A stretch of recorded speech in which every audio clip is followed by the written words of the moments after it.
anyone and everyone. Welcome to Have You Heard About This Case? My name is Sam. And my name is Kelly. We'd like to thank you for joining us for our 20th episode. This is a small milestone, but still milestone, and we're super excited.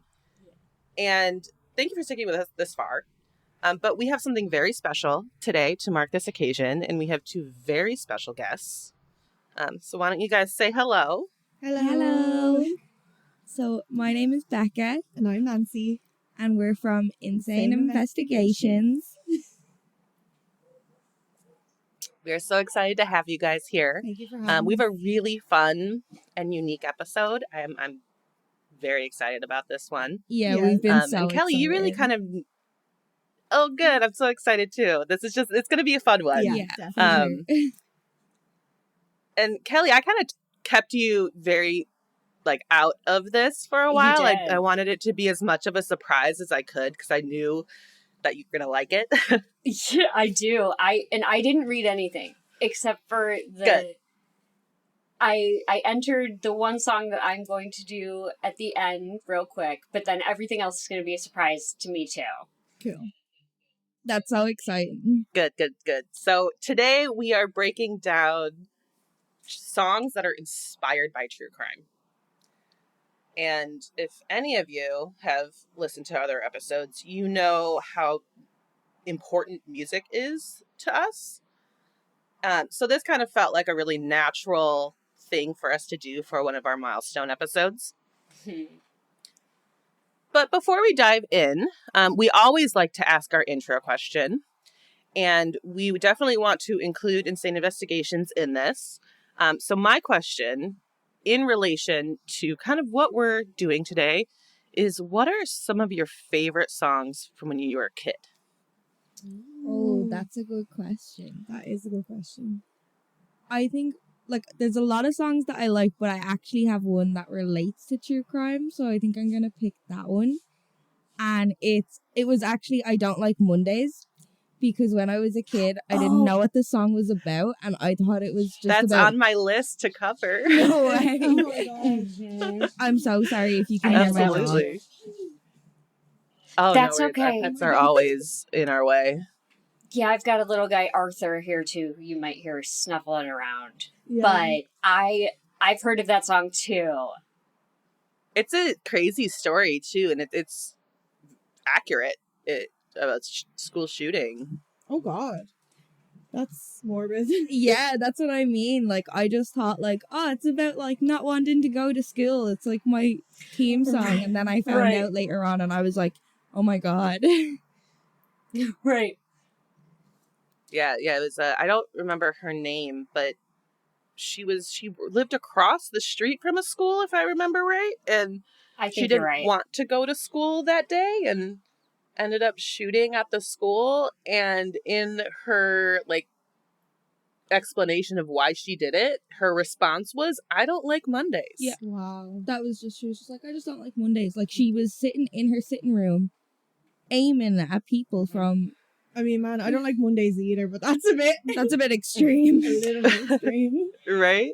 It's a bit much. Yeah, reliving It's a bit Linda. much. Not that deep. We all need to go through it. Yeah, exactly. Right? Wow. Well, I'll get past it someday. Well, I'll be out of school someday. It's fine. Yeah. Right. Any other songs? I would say probably mine would be... I mean, this is going way, way back as a kid, but apparently since I was a toddler, I really like dancing to this song, and it's, I'm Blue by, I want to say Eiffel 68. Yep. Yep. I don't know why I used to love that, and I remember Aqua Barbie Girl. I used to love that as well. Oh, yep. You still listen to I'm It's, Blue all the it's showing time. that we're I 90s have, kids, right? 10 different remixes now.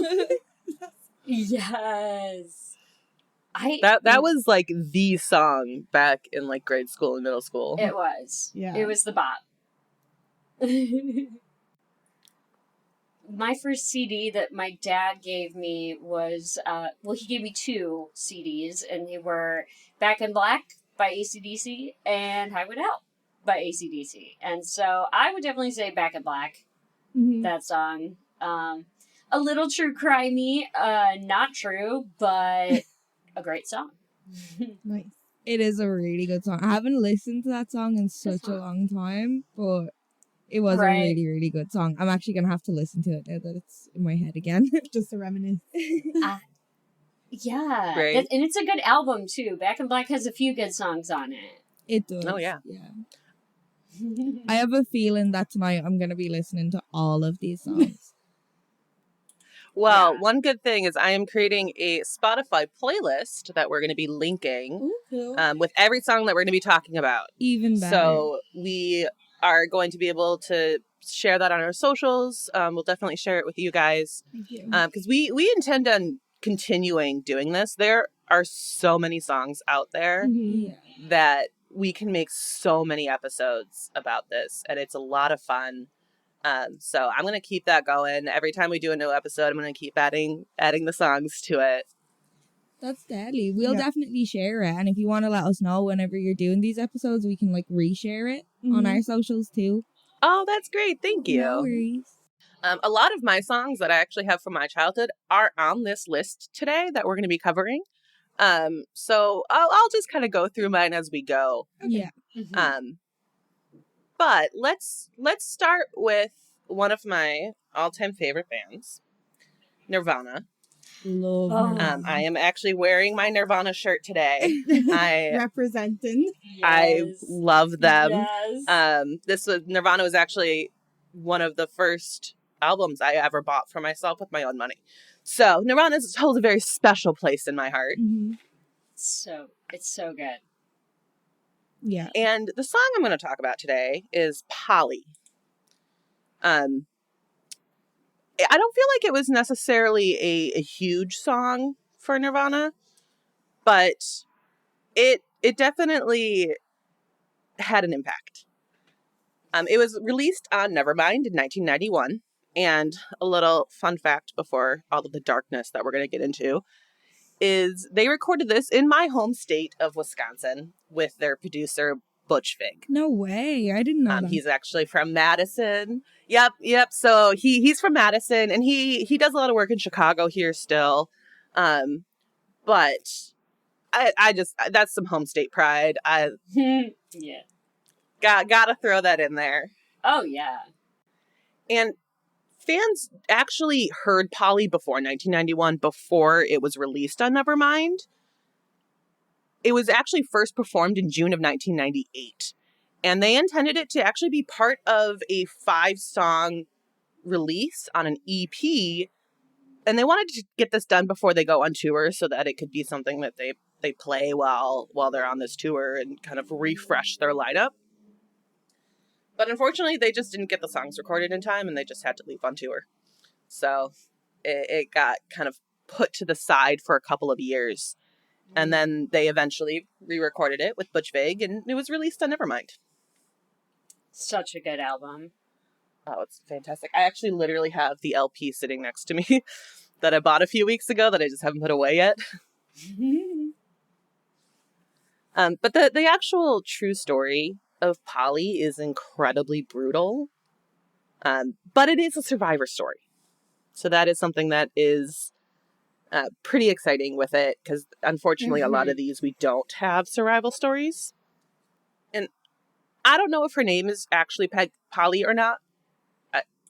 She was a minor when this all happened, so there's a lot of protection for her when it came to the media coverage, which is a good thing.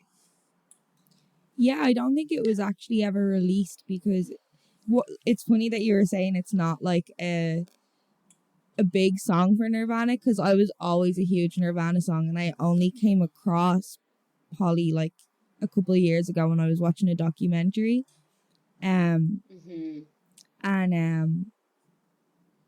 What was I going to say? Yeah, I remember looking into it because I was like, how have I never heard this song before? But yeah, I don't think it was ever released whether her name was actually Polly or not, because it was so she protected. was 14. Yeah. Exactly. She was very young when it happened. And honestly, I'd prefer them not to release her name. I hope, especially as a survivor, that she's able to move on with her life and not have this kind of pull her down, especially when a band like Nirvana writes a song about her. Exactly. Yeah, huge band. Huge. And same with you guys. I've been a Nirvana fan for a while, but I feel like at first I hit kind of the high points, and I definitely miss Polly and listening to that. And then when I got a little older, I became a bigger Nirvana fan and came across it. But yeah, I don't think at the beginning of me listening to them, I heard this one either. So I'm very interested to hear about Polly's story. Yeah, I think there's just so many good songs on that album. It just kind of faded into it and people just kind of forgot about it. Exactly. And then you go back and you're like, oh my God, this is actually brilliant. Why wasn't I listening to this all along? Mm-hmm. And I'm one of those people who, when I listen to an album, I listen front to back. And like, I need to hear everything because I need it. I haven't listened to the new Foo Fighters album yet because of that. It came out yesterday and it's like killing me. So I'll probably listen to it after this. I wish that I could do that, like listen front to back. I like have like OCD brain where I feel like I need to listen like start to finish, but then my ADHD brain is like, I need to do something else now, or I need to listen to something else now halfway through. That's why I haven't listened to the Foo Fighters album yet, because I need to force myself to allow that time to just do the whole thing. Exactly. Like what you just said, that ADHD brain is the same for me. I can't do it front to back because I'll be like, oh, you know what? Now that this music is on that I plan to listen to, I should also probably vacuum my house, right? And then you can't listen to it. Then it all falls apart. Literally. I feel you. You get like, you start doing something else and then you get so hyper focused on that. It's like, oh my God, I completely forgot there was music on back there. Right. I was like, that might have been a really good album, but my house is clean. Exactly. Yeah, I'll never know how good it was, but my house is clean. I'll never know. Yeah, I think one thing for me too is I listen to a lot of actual records. And that puts me in that mindset of like, I'm sitting down and I'm listening to a record. Yeah. And I do love listening to a record. I feel like it puts me in the mood to drink though. That's dangerous. Right? Get a like a scotch and just like sit and enjoy it. Yeah, literally. A little nightcap. Yeah, exactly. But let's get back to Polly. So in June of 1987, 14-year-old Polly was leaving a rock concert in Tacoma, Washington. And I don't even know what concert it was. Again, a lot of the privacy throughout these articles left out a lot of information. But I've seen a couple different reports of what happened next. Either she accepted a ride from a stranger, or she was forced into a car at knife point. We're not entirely sure. Either way, she ended up in a car, and the person who was driving was named Gerald Friend. And it's a very deceiving last name. Awful man. He does not sound like someone I want to be friends with. No, definitely not. No. And it's rough. So Friend took Polly back to his mobile home where he suspended her from the ceiling. And it gets brutal here, so if you need to skip ahead, please do. Friend tortured Polly by raping her repeatedly and torturing her with a blowtorch. Oh my God. What a piece of shit. I know. Fuck him. It's for real. Terrifying. A blowtorch. That's nasty. Yeah. That is nasty. That's next level. He's the type of person where you wish, like, when they get arrested for shit like this, they get tortured themselves. They get, like, exactly what they did. Right. Yeah. Mm-hmm. At one point, and I'm really not sure how, but Polly managed to get herself out of her bindings and escaped. Oh my God. Oh. Go, Polly. Right? She ran to a truck stop that was nearby, and she was able to get some help. And the next day, Friend was arrested after being pulled over for a routine traffic stop. Stop. What are the chances of that? Oh my God. Right? Like, it's just, what if that didn't happen? Exactly. Yeah. Yeah. And Friend actually has a history of kidnapping and torturing young victims. Wow. Ugh. hmm Mhm. In 1959, he had kidnapped a 12-year-old hitchhiker. 12. She was hitchhiking with her brother, and I'm not sure how old the brother was, whether he was even younger or older, but he initially did take both of them, Yeah. but he eventually forced the brother out of the car, leaving the 12-year-old alone with him. Oh my god. And the brother, And leaving the brother on the side of the road. And he's probably like, Mhm. what is he gonna do with my sister? And Yeah. like, where am I? And like, Yeah. oh my god. Exactly. And imagine if he's even younger than 12. Like, that has to be Right. confusing and terrifying, Yeah. and That is so funny. not fully understanding what's happening. At this point, he had raped and beaten the girl. And like Polly, she did escape. She Yes. crossed a river that was nearby, and a boater saw her and saved her. Wow. And Thank God. These girls they are absolutely are. badasses. Yeah. and imagine, there's so many things in this story so far. Imagine if that man had not been out on his boat Mm-hmm. and seen her. Mhm. Oh, it gets crazier. This Exactly. isn't even quite the crazy part yet. Oh. Go, okay, Yes. go, go. So later, Friend's father actually found him on a field on the father's property. And his father actually ended up calling the police on his son Good. while he waited for the police with a pistol in his hand Mm. to have his own son arrested. Yeah. Fair play to him. I mean, yeah, that's a hard thing yeah. to do, but in this case, it's yeah. Yeah. Thankfully Mhm. it did happen. Thankfully, it Mhm. happened. But unfortunately, while waiting for the police, they got into a fight between father and son. And it actually led to Gerald Friend being grazed by a bullet shot by his father. So his father actually did shoot a gun at him. Oh. Oh And my Friend was God. sentenced to 75 years for rape and torture, Yeah, he but was. he was eventually released on parole after 20 years. What? Not what? I don't know. How? He was released in 1980, so he was released a handful of years before Polly was kidnapped. But he did his jail time. He also escaped prison twice when he was released on parole 55 years early after escaping prison twice. Oh my the God. hell? You That think is you so get much Right? extra time. Yeah, exactly. Keep I him in there can't. longer. Fair Oh, play to his yes. dad, It has though. to be I so mean, I feel difficult. so sorry for his dad being put in a Mhm. position where he had to. Mhm. Do Where you have that. to not only call the cops, but hold him I'd at say, like, gunpoint because you don't know what he's going to do. That has to be Exactly. so hard. And let Yeah. alone actually shooting them. Yeah, Like- yeah. There's a difference of holding somebody at gunpoint as a Yeah. threat versus Mhm. actually pulling that trigger. Mm-hmm. Yeah, true. I'd say that stayed with him. Like I'd say that was like Oh, the way probably. he ended Sure. up his whole life. Yeah. Wouldn't be surprised.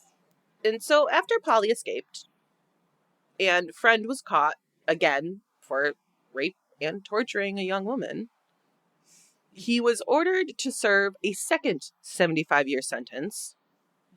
And he was also ordered to serve the remaining 55 years that he should have been serving instead of kidnapping Polly. All right. Mhm. Yeah, exactly. Exactly. Dead right. He should be in jail that long. Yeah, so What were they luckily thinking? he was Yeah, arrested and kept in jail this time. Yeah. Yeah. All right, so as you're listening to Polly, it really kind of sounds off and creepy. And Kurt Cobain actually played a 5-string guitar that he bought at a pawn shop for $20.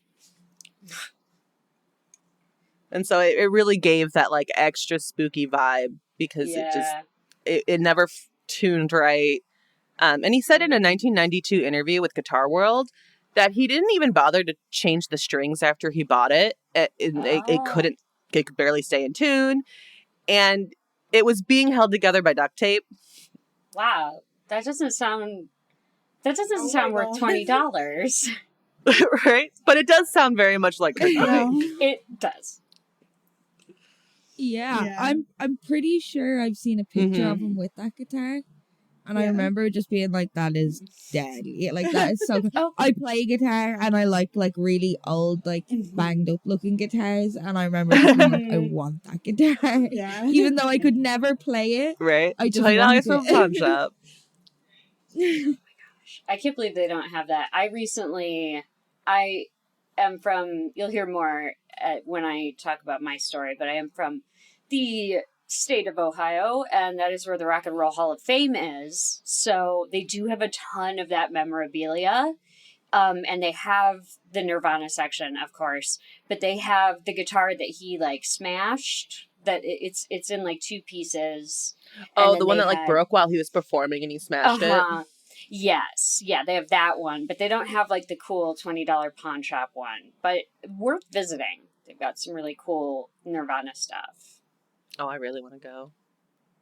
But Kurt also decided to write the song from the perspective of Gerald Friend, not from Polly's perspective. And this really, I think it's just shocked people. And I think that's a big reason why the song probably wasn't as popular initially. Mm-hmm. But Kurt Cobain, his songwriting talent is just incredible. Mm-hmm. And he was huge for women's rights as an advocate. And so there's no doubt that like he wasn't writing it as malicious, but to tell a story. Yeah, and like the way that Kurt Cobain was, he kind of saw things from a different perspective to everybody else, and he kind of put that into his music. I don't think it was a malicious thing. I think it was more he knew everybody could see Polly's point of view, so he wrote the song to honor her and to let people know the story, but also he's told it from a different perspective. Exactly. To be different. And he's just such an incredible songwriter.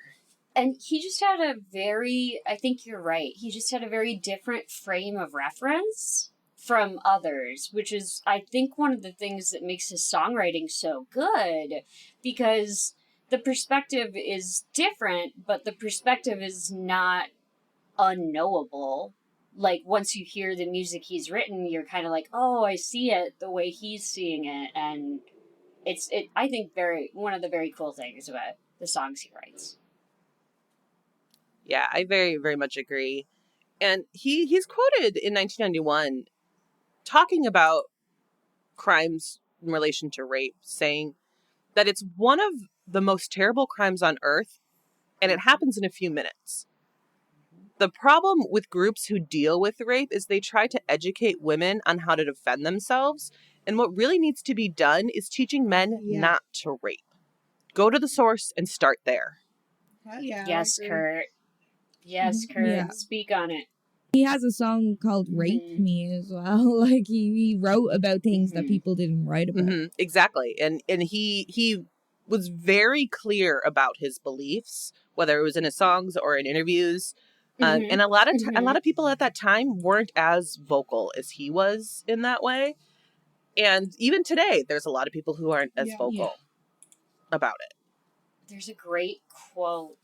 I'm trying to find it right now because Kurt Cobain, he's just, I love him so much. But one of my favorite things he ever did was where he basically said, if you're a homophobe, if you're a sexist, or you're a racist, do us a favor. Oh yeah, here's the quote. If any of you in any way hate homosexuals, people of a different color, or women, please do this one favor for us. Don't come to our shows and don't buy our records. Which I think is like a huge thing. Like, he's like, we don't even want your money here. Yeah, he doesn't feel like that support is worth it. Mm-hmm. Exactly, and I think he wanted people to feel safe too. Exactly. While they were there. And it's interesting because critics believe that Kurt wrote Polly from Friend's perspective to show what's going through friend's head is, quote unquote, the problem that he's referring to in that quote. And I'm not going to read all the lyrics out loud, but I do want to dive a little bit into it. But you can go check them out on our Spotify link. But some of the lyrics are, Polly wants a cracker. I think I should get off her first. I think she wants some water to put out the blowtorch. And so now, actually knowing the story of Polly, you see where he's going with these lyrics. Mm-hmm. Yeah. Wow. Yeah. And so it continues on. Polly wants a cracker. Polly wants a cracker. Maybe she would like some food. She asked me to untie her. A chase would be nice for a few. So then referring to her escaping. Mm-hmm. And then further down into the song, it's Polly says her back hurts. She's just as bored as me. She caught me off guard. Amazes me the will of instinct. So again, that's her strength of being able to escape and get herself help. Yeah. Wow. And yeah, so now that you know the story, the lyrics hit so much harder than they ever did in the past. And I think you're right. Like he's trying to show the problem, and he's literally quite plainly laying out what happened to her, like the specifics of what happened to her, not just like Mm-hmm. it was a crime. He's putting it bluntly. Mm-hmm. Yeah. Mm-hmm. Yeah. So people will really understand, I think. And I really remember listening to this as a kid, and I knew it was a scary song. I knew that the story that it was telling was a truly horrifying story, but that never fully clicked until I started to do this research and knowing that it was based off of a true story. Mm-hmm. Yeah. And so now, especially even learning about the fact that he had that $20 guitar and how eerie that makes it sound and the choices of him to do that. And he kind of sings it in a very like nonchalant and relaxed way that it's kind of as if he's remembering it as a distant memory, it feels like, which it makes it a little more haunting. Yeah. But that's kind of all I really have on Polly. I bet I can probably make a whole episode out of this if I really tried, but I'm going to try to stop myself. But I figured, I'm not sure if you guys are in our notes, but you can see I have a whole list of songs here. Other than Ohio, why don't you guys choose which one you want to hear next? What about Gimme Shelter by the Rolling? All right. This is a very interesting one. I'm happy with that. I'm actually going to branch off and do a full episode on this song in the future because it's fascinating things that had happened involving kind of this song and the album. Okay. But it's not going to become a surprise that this is another rock song. That's who I am. It's what I love. And Give Me Shelter by the Rolling Stones. And the Rolling Stones actually have a few songs that we can kind of do. I can probably do a full Rolling Stones episode when it comes to songs that are somehow in relation to true crime. Okay, didn't know that. That they had that many. There's a lot that they wrote a lot of stuff after reading the news. That was a big thing for them for a while. And that's exactly how Give Me Shelter kind of came about. It's not about a specific thing, but it's kind of a time frame and a mindset. And it started with Keith Richards sitting by a window. He was at a friend's place in London, and it was very stormy. And the storm kind of rolled in out of nowhere, and it just kind of got very dark and cloudy and raining super heavily. And he watched people seeking shelter in this moment, just sitting at a window, watching people run around the streets of London, trying to get out of the rain. So that was kind of the initial thought. He created this riff while in this moment that turned into Give Me Shelter. And it was the first track off of their Let It Bleed album, which was released on December 5th of 1969. And it was never released as a hit. This was another one that kind of went under the radar for a little while. So it never charted. It never really got too many statistics behind it in that way. It's one of those songs that you find if you just really get into the band. Exactly. And yeah, if you're just kind of a casual rock fan, you probably have heard this, but it might not be the first Rolling Stones song you think of as well. Exactly. It could be like, I know a lot of people who say they don't know the song, and then they hear it and they're like, oh, I do know that song, but they just didn't know they knew it. Yeah. And with it being released in 1969, it was during the Vietnam War. And Mick Jagger said that the Vietnam War had a big influence on the whole Let It Bleed album. And he's quoted in saying, it's a very rough, very violent era. The Vietnam War, the violence on the screens, pillage and burning, and Vietnam was not war as we knew it. It was conventional sense. Thinking about the Vietnam was that it wasn't like World War II, it wasn't like Korea, and it wasn't like the Gulf War. It was a real nasty war and people didn't like it. People objected and people didn't want to fight it. People that were there weren't doing well. So a lot of his lyrics really was kind of in that sort of mindset where he's reviewing on what's happening in the war and the media and the people's reactions. So that's really what the song is about. There's not a ton of lyrics in it, but it's powerful in that way. Yeah, it's really nice that he's telling like a story and trying to add emotion to it to almost try to show people like how it felt over there. Exactly. And a huge way that he brought in that emotion was he brought in another singer, and it was a woman named Mary Clayton. She had this incredible, powerful voice singing some backup vocals. And the Rolling Stones, they actually ended up calling her in the middle of the night, asking her to literally get out of bed and come to the studio and sing this. I didn't know that, but I'm not surprised. She literally showed up to the studio with hair curlers in. Oh my God. I would too. I'd be like, excuse me, I just got out of bed and you're going to look at my curlers if you want this song. Well, she cut the track in like 1 or 2 takes. It was like immediate. She came in, she belted it out. Imagine. And it is so haunting. Her vocals are perfect. And imagine she was actually being able to just climb out of bed and just go and just belt that out. Yeah. Well, it gets better. She was pregnant. Oh my God. Oh my God. And one incredibly unfortunate thing is she did end up having a miscarriage.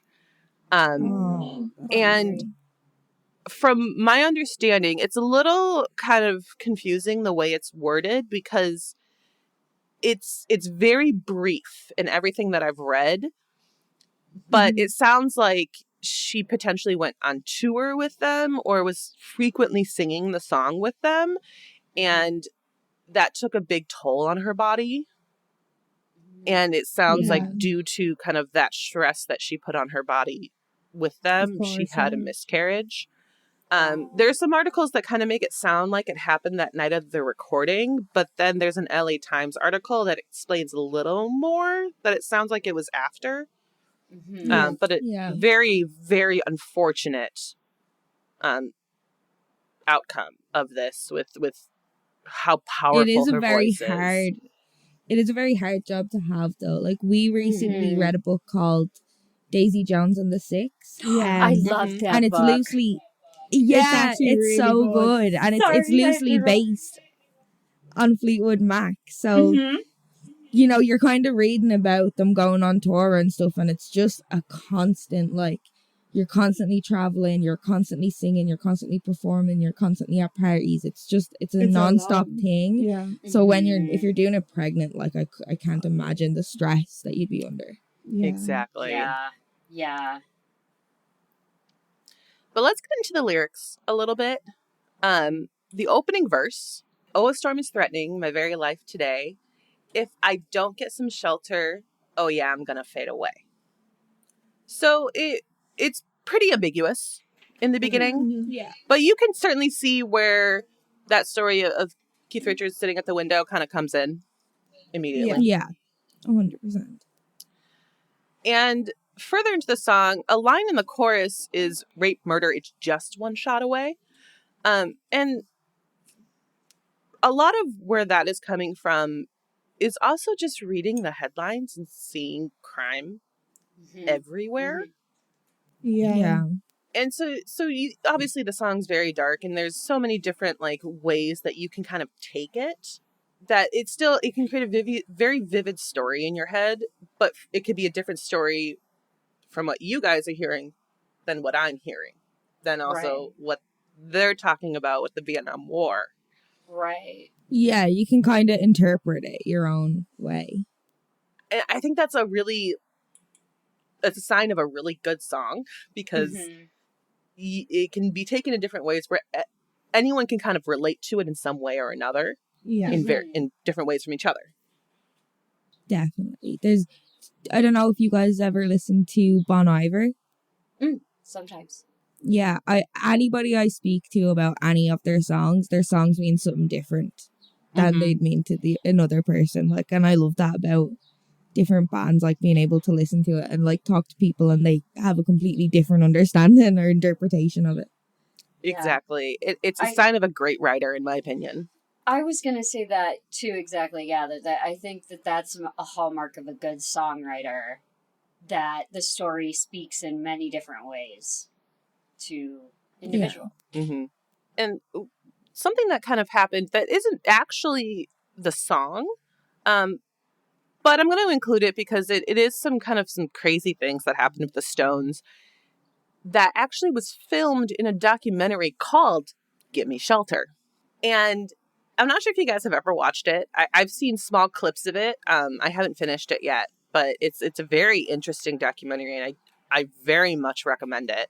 I actually didn't even know that there was one. We'll definitely have to check it out. Yeah, I don't know if it's going to be on there for you guys because obviously we're in different countries, but it's on HBO right now for us. The documentary kind of follows the band on their 1969 tour. Kind of. They're watching a lot of footage back from their tour in the documentary.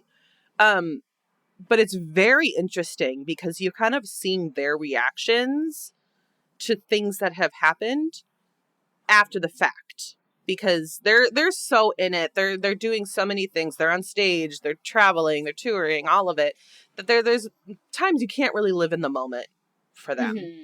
And I feel like this is kind of them realizing what was actually happening in the moment, which was very fascinating to kind of see that put into a documentary.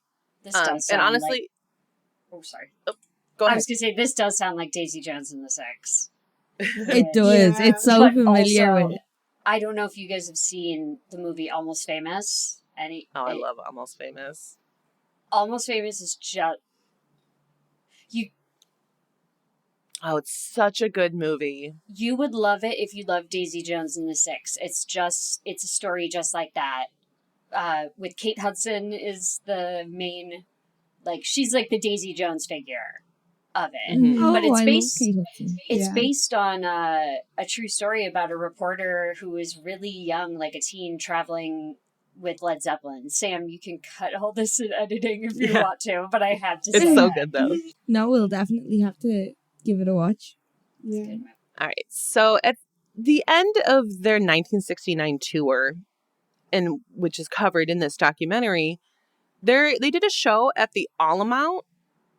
And it was a free show. It's in San Francisco. And honestly, I'm going to do a full episode on this because this is a big conversation. And I want to really dive into the documentary and dive into what happened here, but I'll try to just give you the bullet points for now. Yeah. So they're performing at this free concert, and things back in 1969, security was different. Nowadays, you have barriers, you have numerous security guards between the fans and the stage.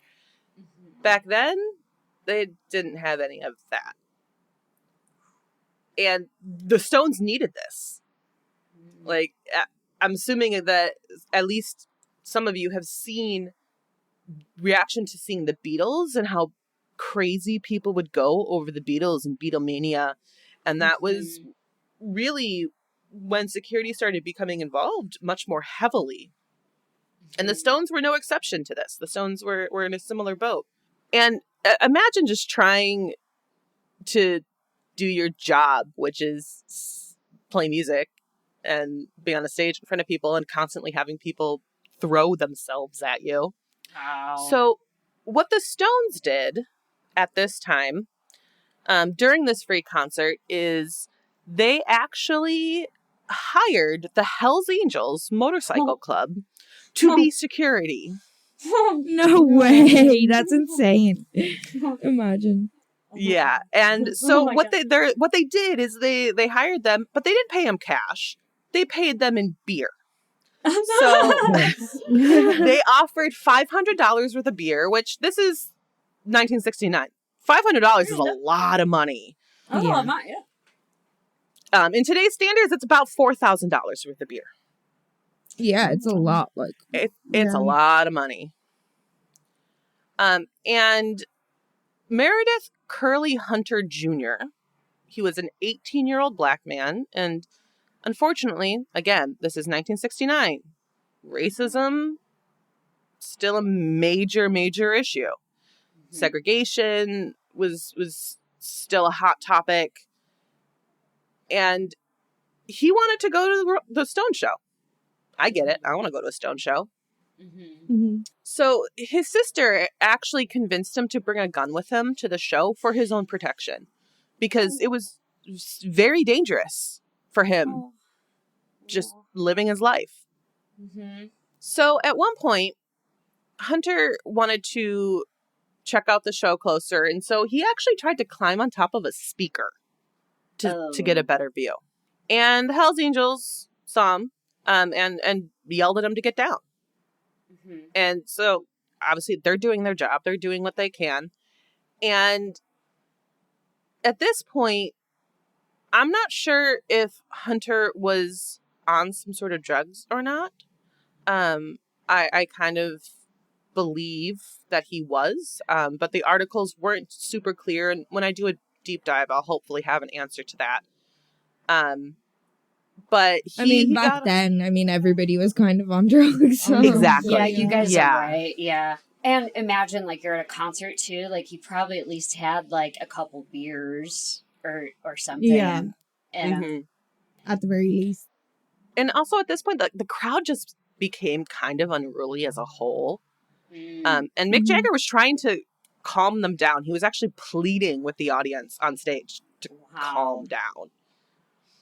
And so Hunter's angry. He wanted to be on that speaker. He wanted to check out the show. He gets off and kind of disappears into the crowd, but ends up kind of coming back up front and trying to climb on that speaker again, and being told to get down. He ended up being punched by one of the Hells Angels because he wasn't listening to them. Oh, no. Wow. So this enraged Hunter. He pulled out his gun that his sister gave him, and it's actually not 100% clear if he ended up shooting that gun, but it's believed he potentially shot it into the air, not at anybody. Okay. But it's because there was so much chaos and you're at a loud concert, they're not entirely sure if the gun was actually fired or not. But there is actually a clip in the documentary where they think they see a muzzle flare from the gun. But again, this is filmed in 1969. There were so many people there. The footage isn't terribly clear. Yeah. Yeah, it's probably not great quality either, that you can't really know for sure. Yeah. Exactly. So this obviously just erupted the crowd. And whether there was a gunshot or not, people around are figuring out what's happening. Right, or seeing the gun, maybe, and are freaking out. Exactly. So one of the other Hell's Angels, Alan Passaro, he actually approached Hunter from the side and he stabbed him. And this killed him. What? Wow. What? Yeah. And I'm not sure how detailed all the footage is, but I believe this is in the documentary. Supposedly it's at the end, and I just haven't finished the documentary yet. Wait, the footage of them stabbing him? I believe so. Oh, dear. Oh my God. Or because the beginning of the documentary is them literally sitting in a chair in front of a TV screen watching this footage. So I don't know. The ending potentially could be them watching it, we're not seeing it, and their reactions as the band. I haven't watched it that far yet, but I know it was being filmed. Wow. Yeah. Whoa, that is crazy. Who could imagine being so confident just like on camera going up and stabbing somebody? Yeah. For real. Right. Yeah. That's insane.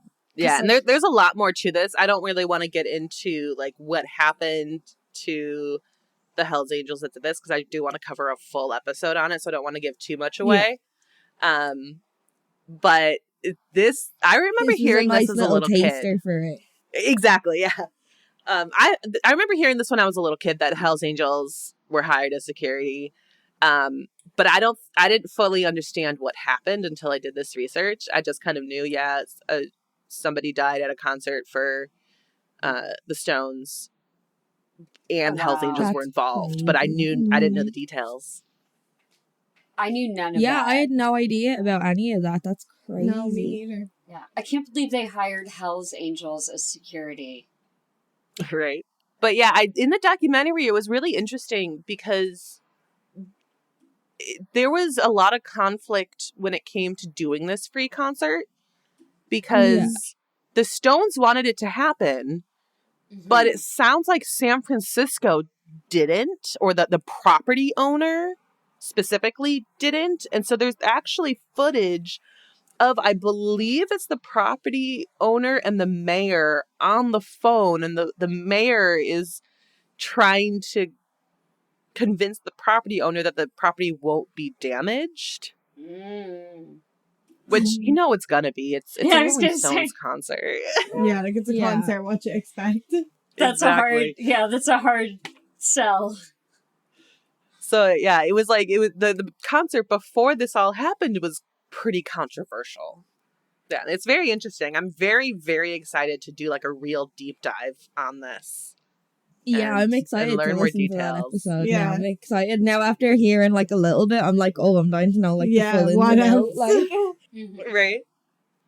So I am going to be covering the song Ohio by Crosby, Stills, Nash & Young. We have actually done a full episode on the case this is based on that I'm not sure is ever going to see the light of day, because this case is still very charged in Ohio. okay. Yeah, it's still very much like, if you bring it up, people are going to have opinions, and I'll share with you why. Okay. Sounds interesting already. Bit of drama. There is opinions. Crosby, Stills, Nash & Young wrote the song Ohio to document the murders of 4 unarmed students at Kent State University on May 4th, 1970. Wow. I attended Kent State University during... No way. I sure did, yes ma'am, and it's going to get even a little closer, you'll hear. But I actually attended, I was lucky enough to, well, lucky and unlucky, I was there during the 40th anniversary of what's come to be known as, quote, the Kent State Massacre, where 28 Ohio National Guard soldiers fired approximately 67 rounds of live ammunition over a 13-second period into a crowd of unarmed student protesters. Oh my God. That is so unnecessary. That just sent like chills up my back. Like, I'm sorry, there's nothing that these protesters could have been doing to warrant that type of violence. Right. It's an incredibly large amount of round. Yes, yeah, and you guys, it's a little grim. Because I'm gonna email you guys a picture. There's a very famous picture from this. And I'm going to talk about pretty sure you guys have seen it. So I'm going to email it to you guys just so you can kind of see. Take a look. Are you sending them the one of Marianne Vecchio? Yes. Okay, be careful, guys. It's graphic. It is. Okay, yes. It is. It is graphic. I mention it later here that if people Google, it's an incredibly famous photo. So I have a feeling you guys have probably seen it. You might have. Probably. I probably just don't know what case it's related to.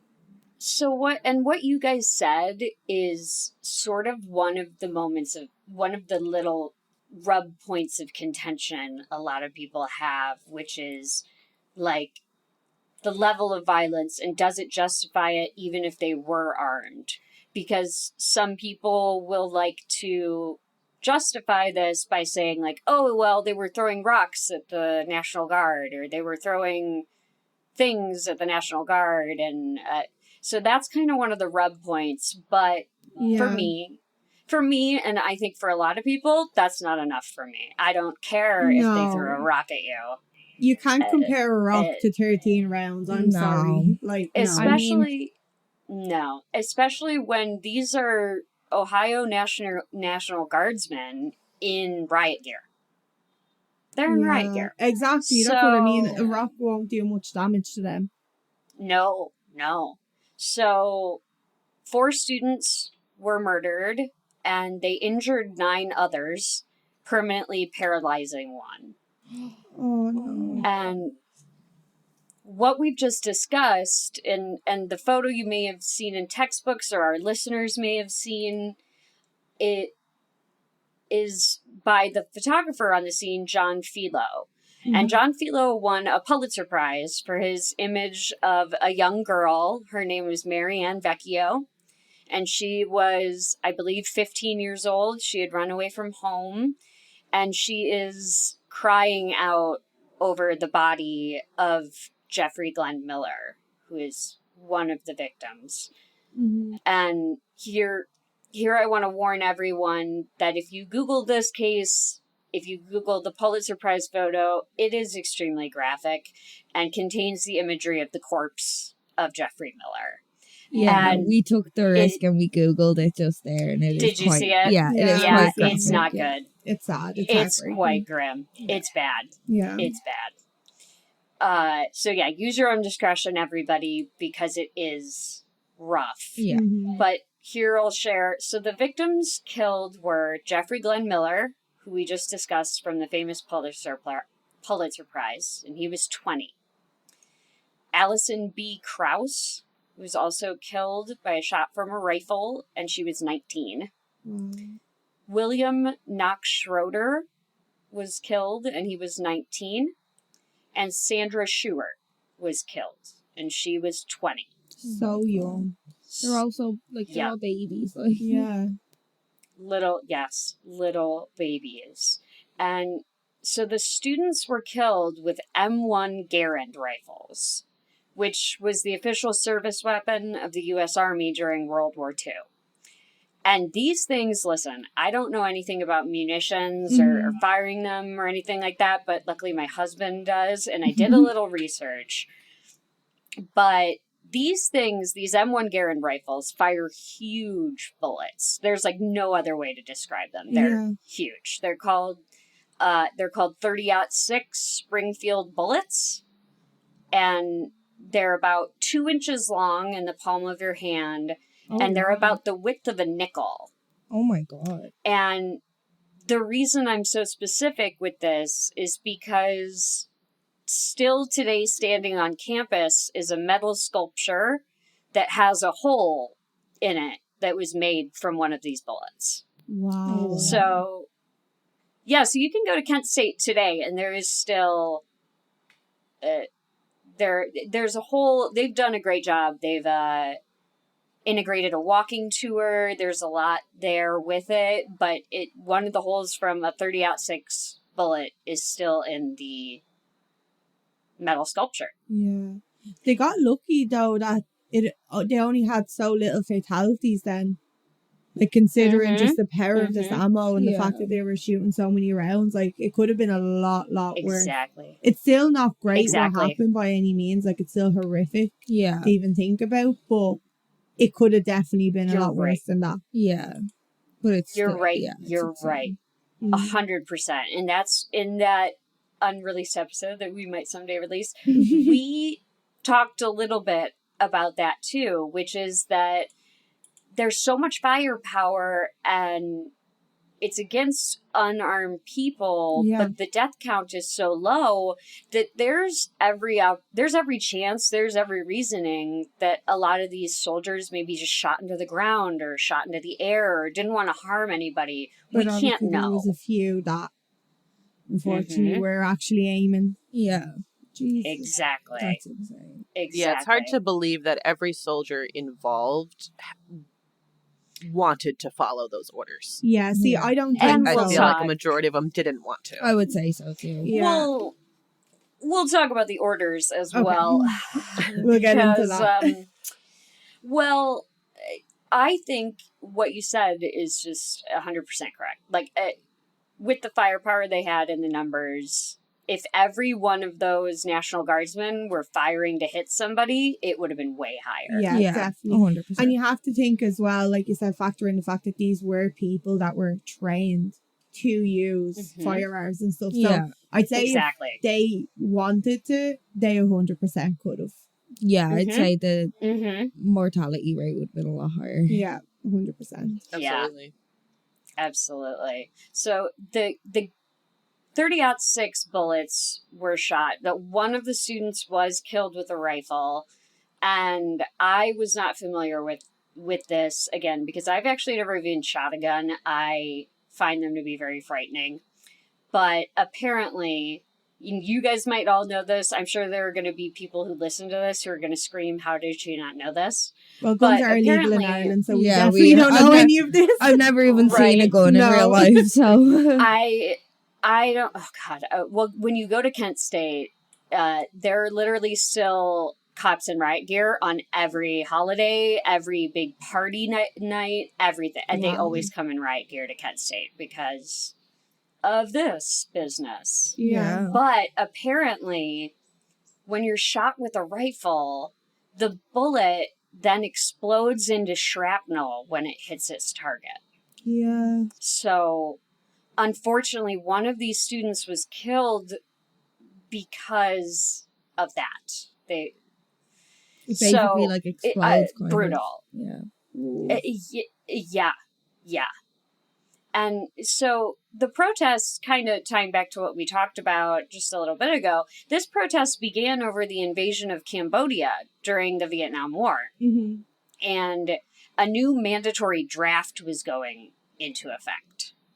And people did not like this. They did not like that at all, especially the generation who is in college at this time, who may potentially be drafted, who are uncertain of their future. You know, a lot of stuff like that is what caused this protest to happen. Mm-hmm. And that's so unfair. And there had been a mandatory job. You just don't know your future. You don't know your friend's future. You don't know if you're going to be pulled into a war that you might not even want to fight in. Exactly. Like, it's different people who, like, willingly sign up for it. Now, why and how people do that, that's on them, whatever. Wouldn't be me. And that's brave. But no, going against your will and having no say in it. And then, like you said, never, like, leaving to go to war that you don't even want to be a part of, and then not knowing whether you'll ever see your loved ones ever again. Like, that is... I don't blame them for protesting that. No. Yeah, and we just talked about it with Gimme Shelter. Like, all over the world, people were against this war. Yeah. Yeah. People were not. It was not going well. And this Cambodian invasion was not expected to happen because Richard Nixon had run on a platform that he was going to help end the Vietnam War. And Nixon is actually name-dropped in Crosby, Stills, Nash & Young's song Ohio. The first lyric of the song is, "Tin soldiers and Nixon's coming."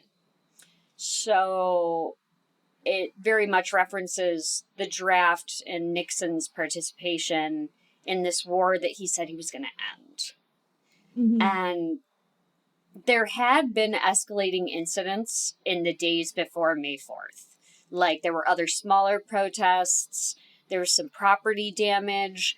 The problem was the university was becoming kind of like the center of where all of these protesters were going. Like, these weren't all students. These were people who were just, like, flocking there because they knew lots of protesting was happening. Yeah. So, you'll see a lot of stuff that just generalizes it, like, the students, and it's like, but they're not. They weren't just students. It was people from all over who were causing. So the protests that happened on May 4th, where these young people were killed, in fact, may have had absolutely nothing to do with the other escalating incidents that had caused property damage, that had caused a lot of harm. In my head, the only similarity is they're both protests. None of the students who were killed were documented to be involved in any of these other incidents. But there were problems leading up to it. So the Ohio governor saw fit on May 4th, before May 4th even, the governor saw fit to call in the Ohio National Guard. So one of the lyrics that I just wanted to call attention to, it comes at the very beginning of the song. And it's simply, "What if you knew her and found her dead on the ground? How can you run when you know?"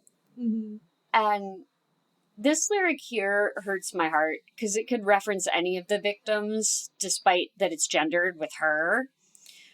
When I listen to it, I think particularly of the victim, Allison Krause. And unfortunately, Allison was the student who was killed with the rifle. So she had been shot in her chest, and the shrapnel exploded in her chest, essentially. And she died later the same day that she was shot. Oh my god. That's awful. It gets worse, you guys. I'm sorry. Yeah, this is a very difficult one. In my own experience hearing of the tragedy, I have also been introduced. I haven't been introduced personally, but I watched him speak at the 40th anniversary. Allison's then boyfriend, Barry Levine. And Barry Levine was the one who pulled her body away from the firing to get cover for them.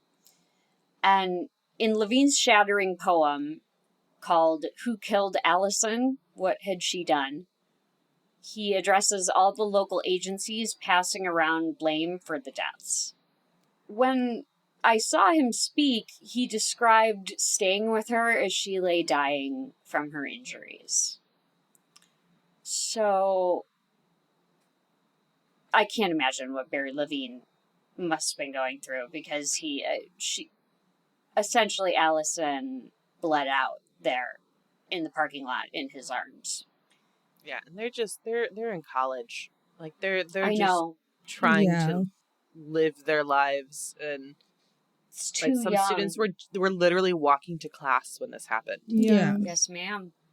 It's completely innocent, like unarmed, just going about their day. Yeah. This poor, like, young couple to be going from a protest that you're at together to literally watching your partner bleed out. I can't imagine that. And seeing him read the poem live, you can tell that he is a haunted man. Yeah. And I feel horrible for him. It shouldn't have had to happen. No.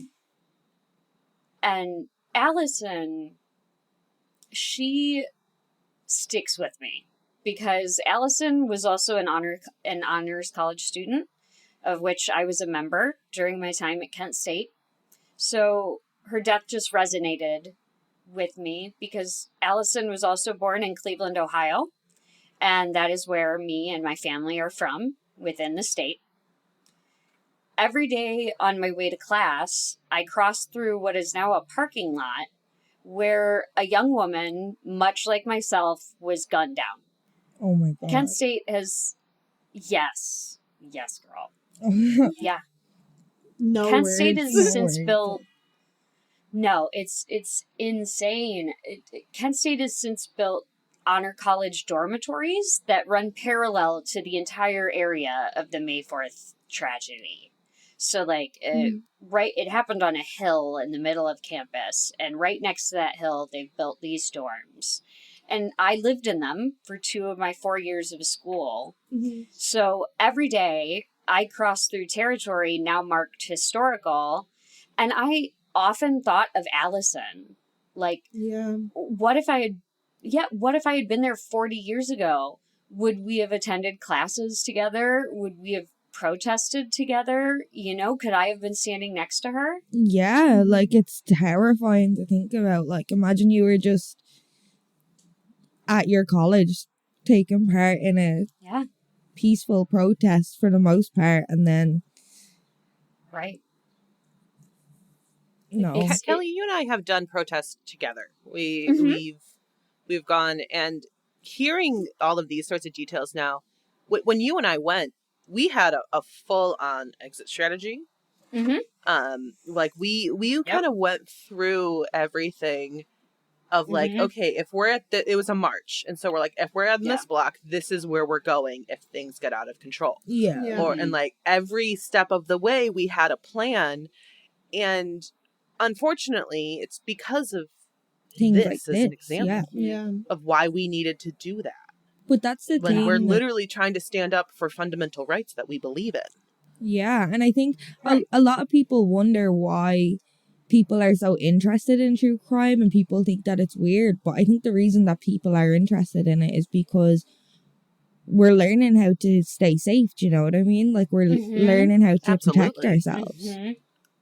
We're learning how Yeah. to protect ourselves, and we're learning to understand why people do this. Yeah, Yeah. exactly. I We're don't get learning it. the I don't know why psychology people do behind it. and- Mhm. Mm-hmm. And I think the protecting yourself angle is big. I always want to know. I would always rather hear something that I could potentially do to protect myself. Mm-hmm. Yeah, you want to than, prepare for every sort of risk. stick my head in the Yeah. sand. Yeah. And And I don't know quite how it is with you guys in Ireland, but crime is bad here. Crime is very, bad. very bad Crime here. is bad here too, but I think all around the world it's known that any crimes that happen in the US is like next level. Next level. Yeah, like They're violent. Yeah. yeah, It's like you hear. there are many times that Kelly and I text each other being like, "There's a shooting on your block. Stay home." stay Yeah. home. Yeah. Mhm. Like it wouldn't. Yeah, just yesterday. We had to text a friend who was in a different neighborhood because a man had blockaded himself on a roof with a flamethrower and 2 guns, Oh my god. and the SWAT wow. team was in there. I know, I couldn't believe it.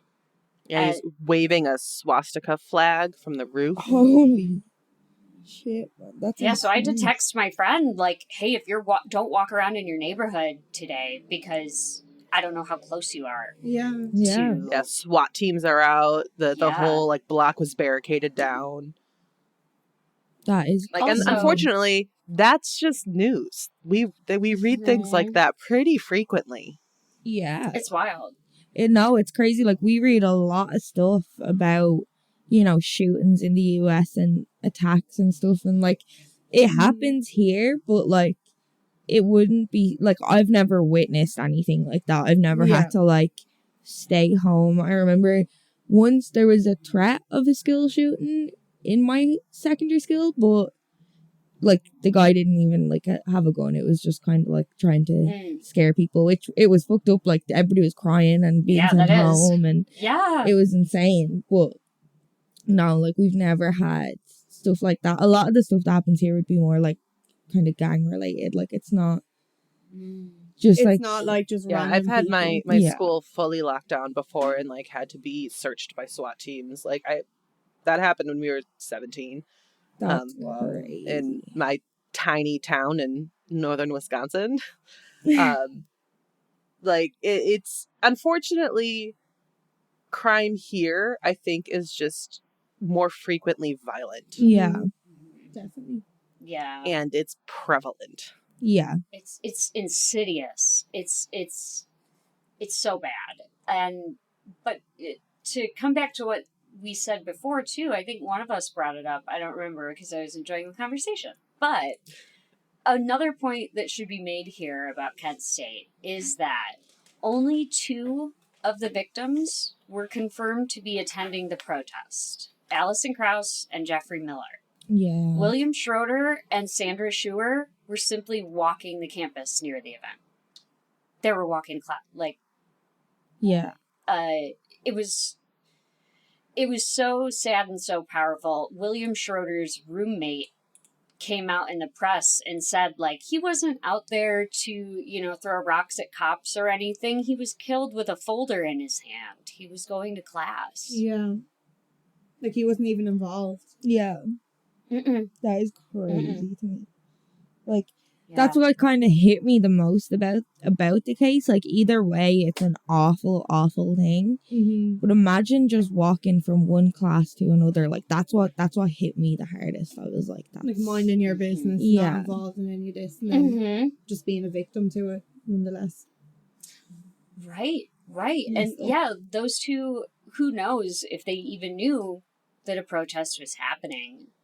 They may have heard, but their class was on the way, and it's...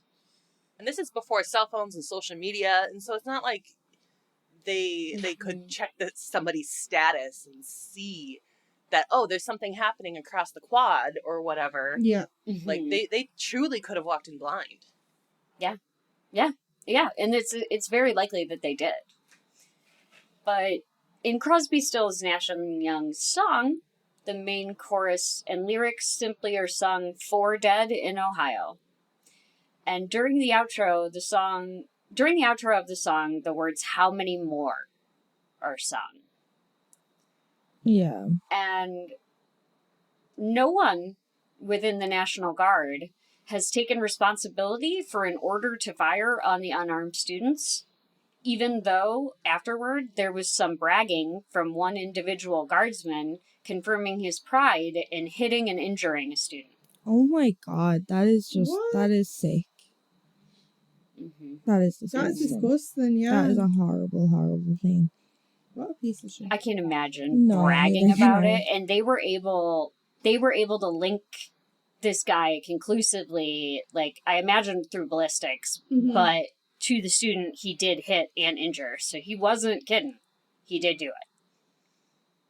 That is so messed Just up. like the thought of being proud of that Yeah, exactly. is like sickening.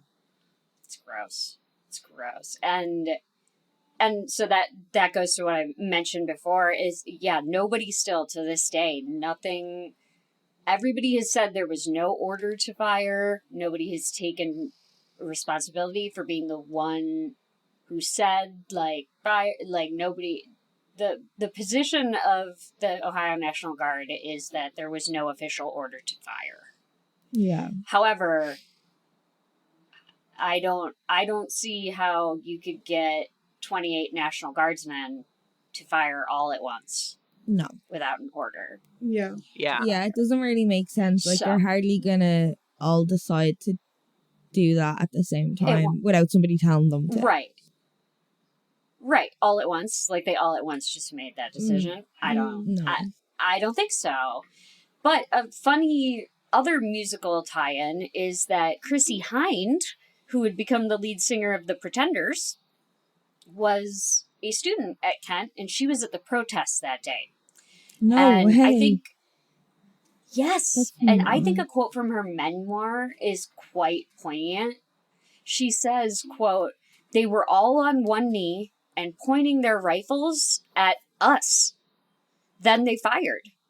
By the time I made my way to where I could see them, it was still unclear what was going on. The guardsmen themselves looked stunned.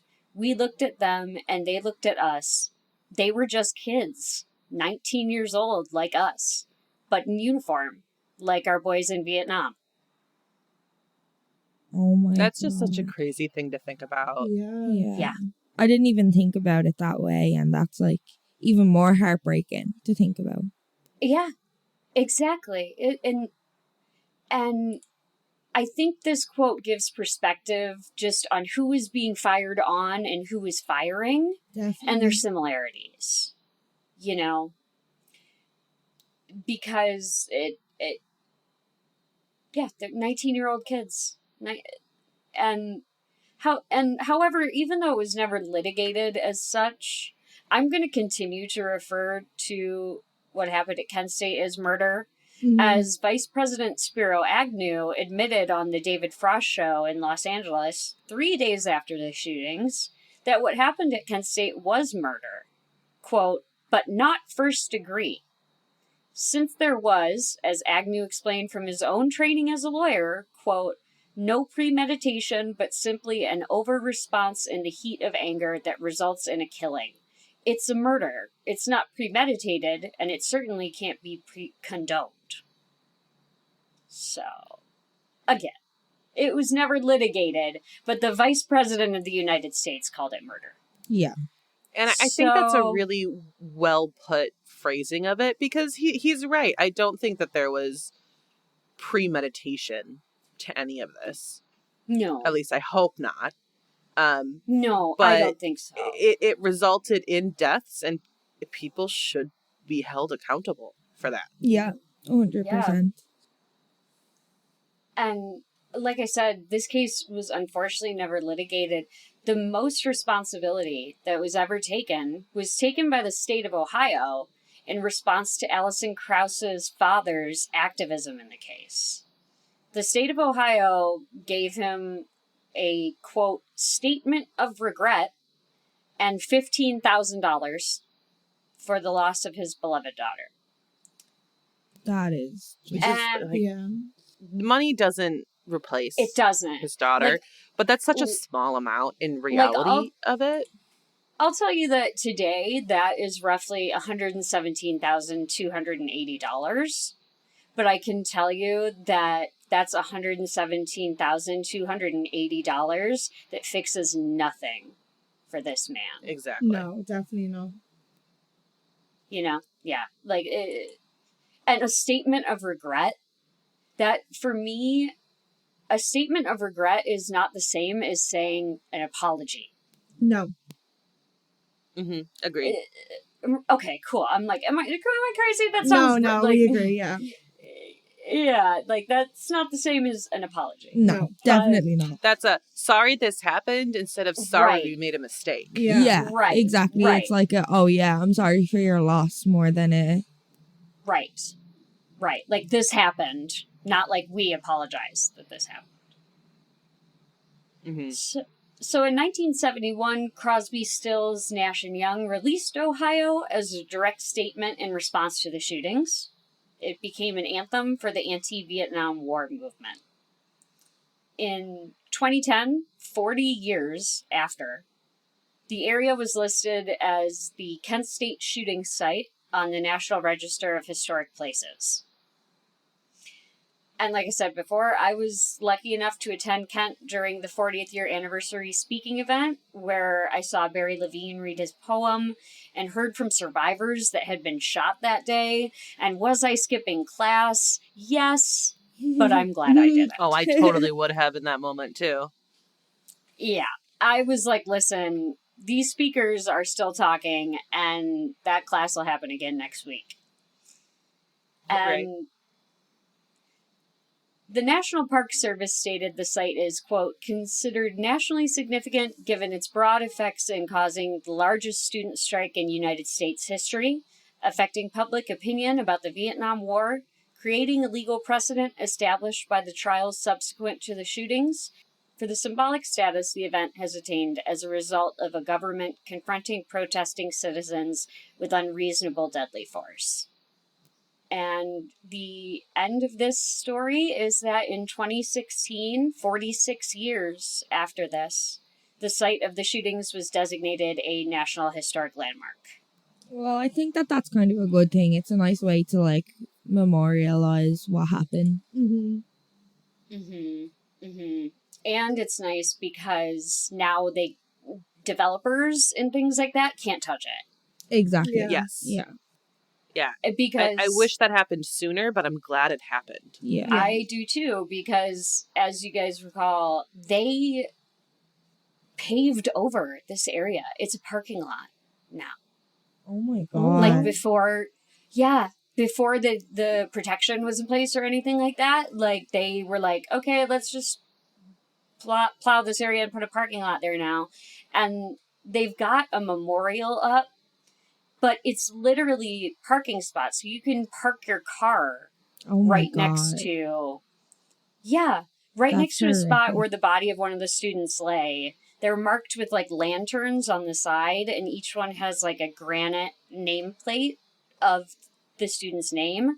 But you can still directly park your car right next to that thing and like open your door and accidentally hit a lantern on a grave site. Oh my god. It's insane. Like, it was such a horrific case that nobody took responsibility for. Like, this case just deserves so much more attention and so much more, like, notice to what happened, and the fact that nobody's ever taken responsibility, and, like, 4 innocent people lost their lives. Yeah. Yeah.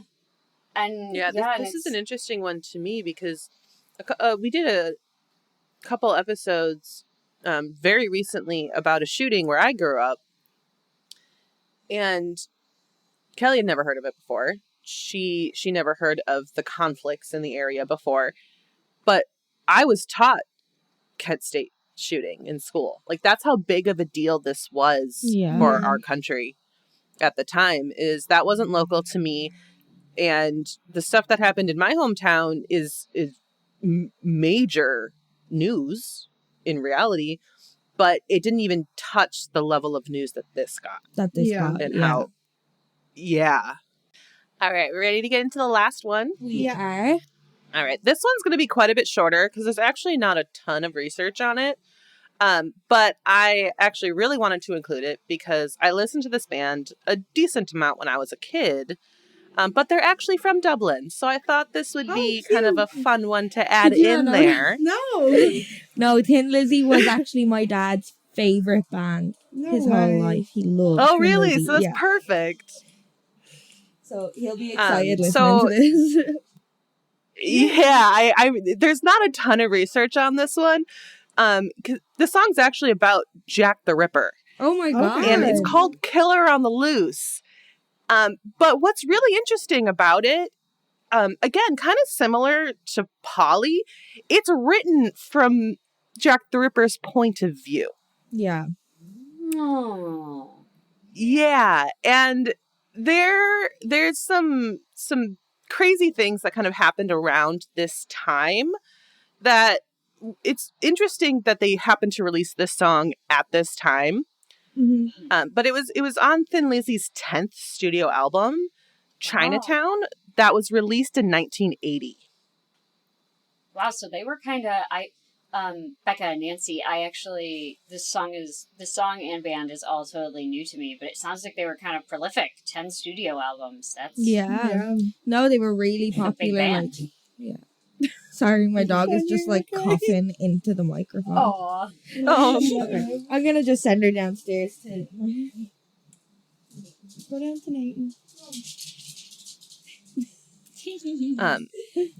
Yeah, they definitely had a lot of music, and they just had the ability to crank out music. They seem to always be recording and getting ready for their next album. Yeah, no, they were constantly working. Yeah, and I didn't put this in my notes or anything, and I only read a little bit about it, but I'm pretty sure the lead singer died pretty young, too. Yeah, he did. I can't remember. Was it pneumonia, or I think he died of? Yeah, it was something Aw. crazy like that. Yeah, and so he was sad. like in his like mid to late 30s, I think. Yeah, Like Aw. he was hadn't quite young. reached 40. That is young, yeah. Oh my god. So yeah, they were cranking out music. If he died young and they're on their 10th studio album. Yeah. And according to songfacts.com, Phil Lynott, I think that's how you say his name, but he is the lead singer and bassist of Thin Lizzy. And he was believed to create some songs that were a bit more gimmicky and potentially lean to more controversial, with the potential of potentially getting more press and publicity. This is speculation, because he does deny this at points, which is interesting. But there were some comments on this. It's kind of like an article, blog post type of website, songfacts.com. And he denies saying that this was a marketing ploy. And he's actually quoted in saying, "When we wrote Killer on the Loose, we were just trying to tell a story, a cautionary tale about the dangers of violence and crime. And we wanted to show that there were consequences to actions and that evil can lurk around the corner." Wow. So you can kind of see his point of view, but at the same time, when you hear these lyrics, you can also understand the other point of view. Yeah, it's kind of like it's a quite a big coincidence. Definitely. Oh, okay. Because I was going to say that quote sounds just like what we were just talking about, that you like want to arm yourself against what could happen to you and things could be lurking around the corner. But I haven't heard the lyrics yet. So there are things lurking around the corner. That's the thing. And dear. we'll get into that in just a second. Because there was some, in this time frame, there was some crazy stuff happening not too far away. But let's go into the lyrics a little bit. The first verse of the song is, "Some people call me Jack. Some people call me insane.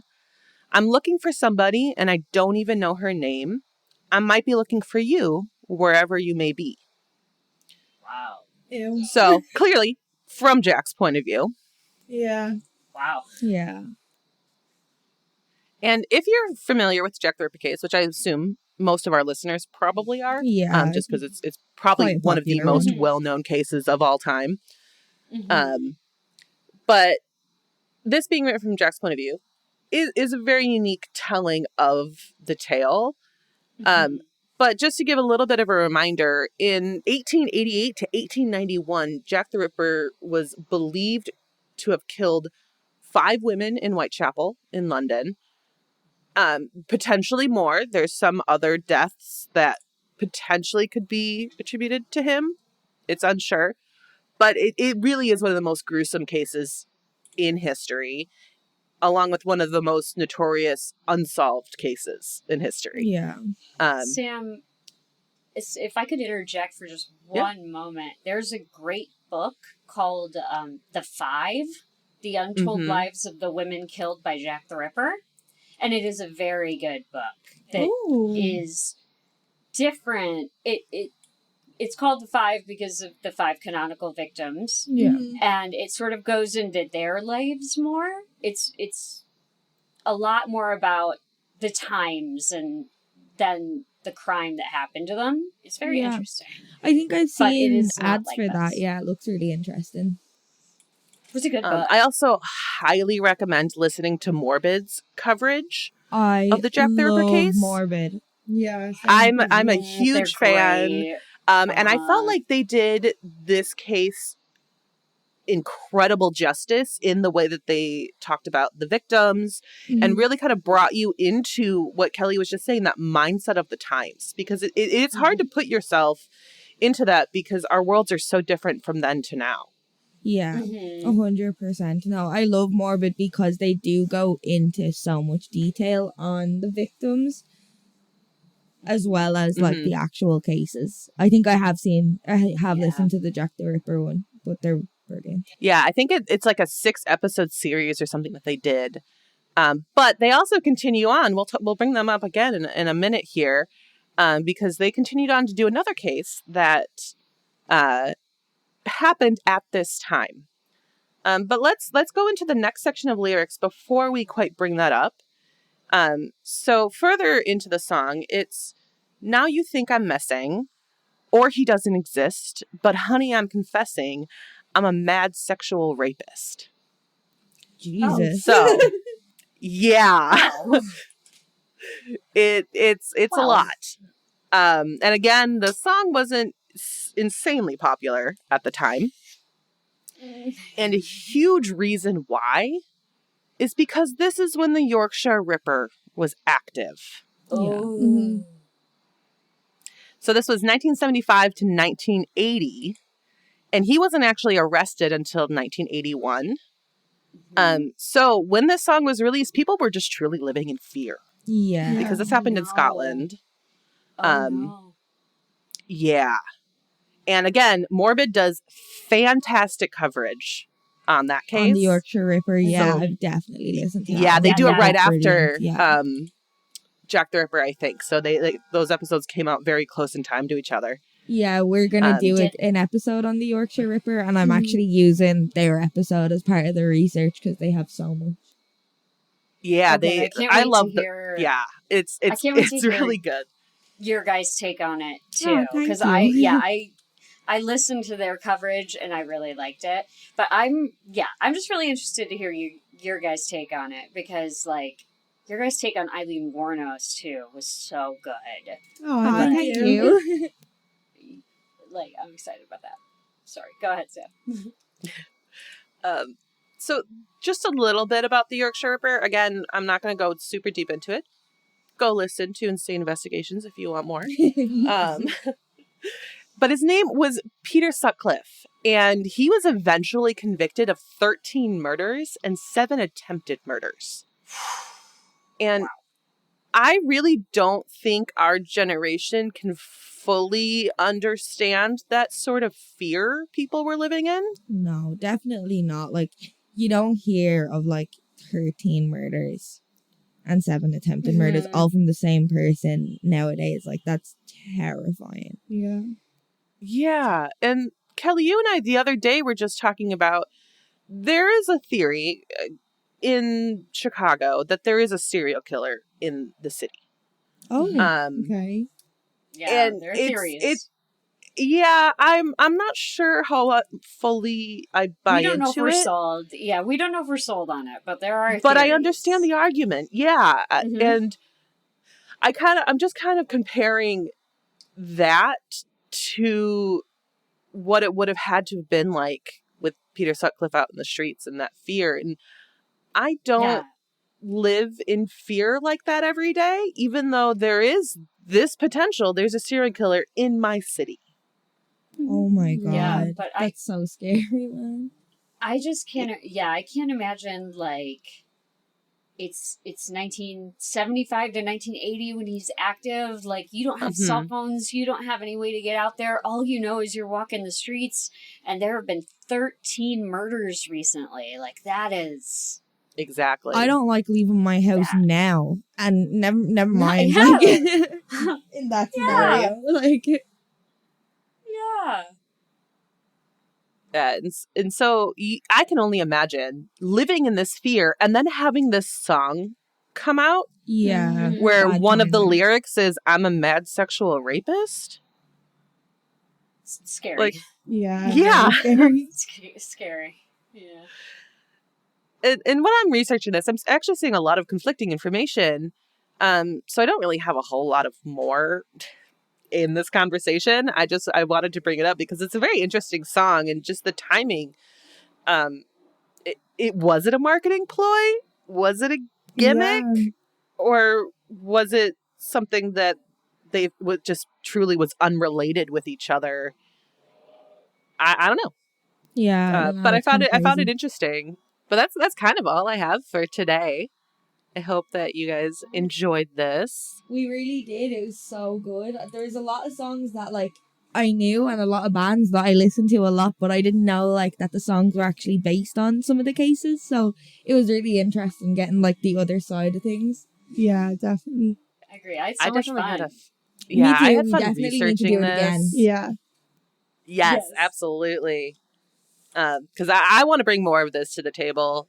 This is like my wheelhouse of music and crime. Yeah. This is like what I grew up on, essentially. Yeah, literally. So I have songs that I have researched here that we're not even talking about today because this will be like a 3-hour long episode if we do. Yeah. Yeah.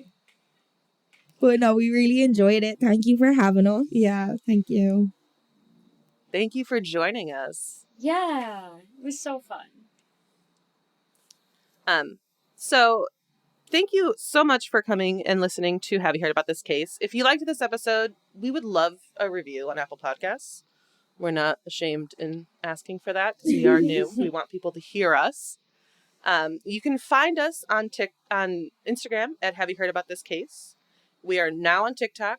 We're figuring it out. We don't really know what we're doing, but we're figuring it out. And that you can find us on TikTok at HYHATC, or you can email us at haveyouheardaboutthiscase@gmail.com. And again, thank you, Becca and Nancy, for joining us. Please shout yourselves out. I want everyone to be able to find you guys.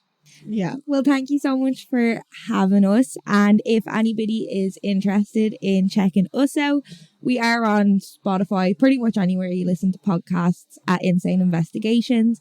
We're on Instagram, TikTok, and Facebook at Insane Investigations. And our email is insaneinvestigations@gmail.com. So any way that you want to reach out or check out any of our stuff, just look up Insane Investigations. It should pop up. And we'll link you guys as well. So if you want to come kind of click through us, if you're already there, it'll be easy for you guys just to jump on and find them as well. Thank you so much. Yeah, and we absolutely recommend listening to Becca and Nancy. They have such great storytelling and viewpoints over on Insane Investigations. So if you can't get enough, which I can't, go and listen to their episodes. Thank you so much, guys. Thank You're you. too cute. Well, thank you all for listening, and we'll talk to you later. Bye. Bye. Bye.